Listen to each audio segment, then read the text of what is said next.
Assalamualaikum warahmatullahi wabarakatuh. Selamat pagi. Baiklah, hari ini kita akan membahas mengenai isi dan aspek kebahasaan yang terdapat di dalam teks laporan hasil observasi. Nah, sekedar mengingatkan, observasi itu adalah pengamatan, ya, pengamatan terhadap sesuatu objek, peristiwa, atau keadaan tertentu.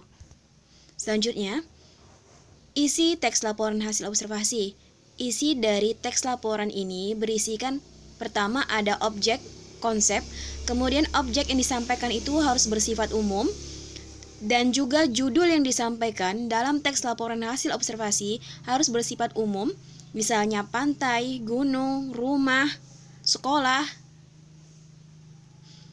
Yang mana tujuan dari pembuatan teks laporan hasil observasi ini adalah untuk menambah pengetahuan dan wawasan pembaca. Dan satu lagi teks yang kamu buat ini harus berdasarkan apa adanya, ya. Apa yang kamu lihat itu atau apa yang kamu amatin, itulah yang akan ditulis. Jadi berdasarkan fakta, bukan opini atau pendapat kamu. Baiklah, selanjutnya adalah aspek kebahasan dari teks laporan hasil observasi. Aspek kebahasaan ini terbagi menjadi beberapa. Pertama ada verba, kedua nomina, tiga kalimat simpleks dan kalimat kompleks, kemudian ada kalimat definisi, kalimat deskripsi, dan terakhir ada afiksasi atau juga disebut dengan imbuhan. Nah, yang pertama, verba. Verba atau kata kerja. Verba terbagi menjadi dua, ada verba aktif dan verba pasif. Verba aktif ditandai menggunakan imbuhan me, ber, dan lain-lain. Sedangkan verba pasif menggunakan imbuhan di dan ter. Contoh, membawa. Kalau membawa menggunakan imbuhan me, berarti masuk ke dalam verba aktif. Ya. Selanjutnya, membaca. Membaca juga menggunakan imbuhan me. Me berarti masuk ke dalam verba aktif. Ya, berlari juga masuk ke dalam verba aktif. Selanjutnya, dicuci, dinyanyikan berarti masuk ke dalam verba pasif. Ya. Selanjutnya, aspek kebahasan yang kedua adalah nomina. Nomina atau kata benda. Nah, kata benda ini sering kita lihat ada di sekitar kita, misalnya laptop, meja, kursi, ya, handphone, dan lain-lain. Itu disebut dengan nomina atau kata benda. Selanjutnya yang ketiga ada afiksasi.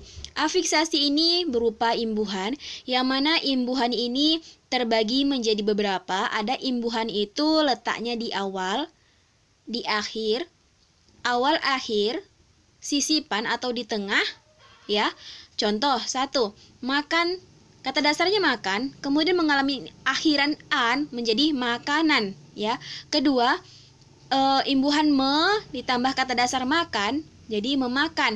Nah, di sini sama-sama menggunakan kata dasar makan, tetapi setelah mengalami afiksasi atau imbuhan jadi memiliki arti yang berbeda walaupun satu kata dasar.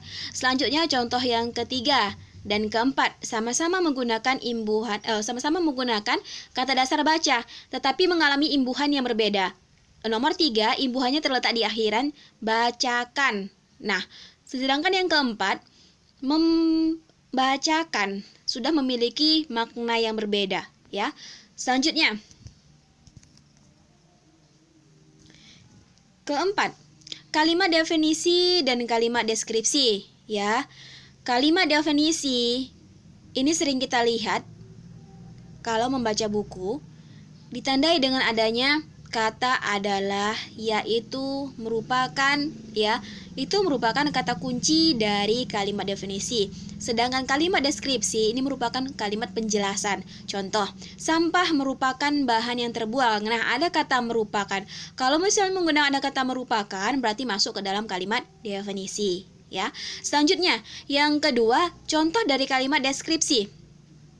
Berdasarkan sifatnya sendiri, sampah dibagi menjadi dua jenis. Nah, deskripsi tadi ingat, deskripsi ini berupa penggambaran, penjelasan terhadap suatu objek.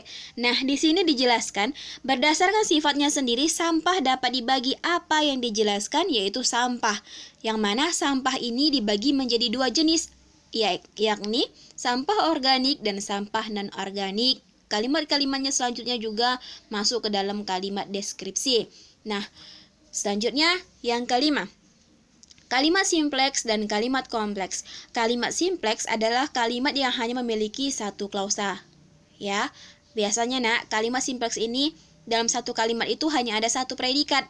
Sedangkan kalimat kompleks dalam kalimat tersebut bisa lebih dari satu predikat. Apa predikat? Kata kerja. Nah, contoh dari kalimat simpleks. Saya membaca buku. Saya subjek, membaca predikat. Buku objek. Nah, di sini masuk ke dalam simpleks. Kenapa? Membaca predikat hanya ada satu. Ingat ya, kalimat itu berakhir kalau ditandai dengan adanya tanda titik. Saya membaca buku berarti satu kalimat. Hanya ada satu predikatnya atau kata kerjanya adalah membaca. Berarti masuk ke dalam kalimat simpleks. Misalnya lagi, adik berlari di jalan. Contohnya kan, adik berarti subjek, berlari, predikat, di jalan berarti keterangan. Nah, tetap hanya ada satu kata kerjanya. Selanjutnya, kalimat kompleks.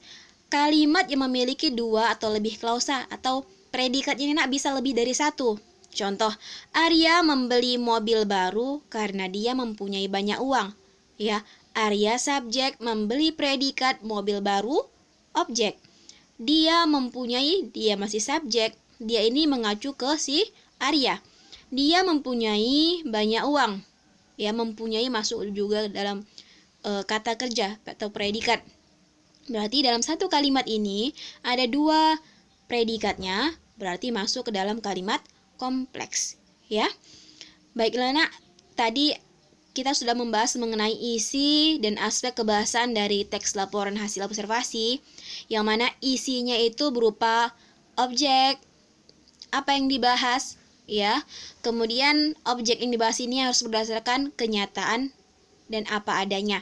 Selanjutnya, aspek kebahasaan dari teks laporan hasil observasi ada 5. 1.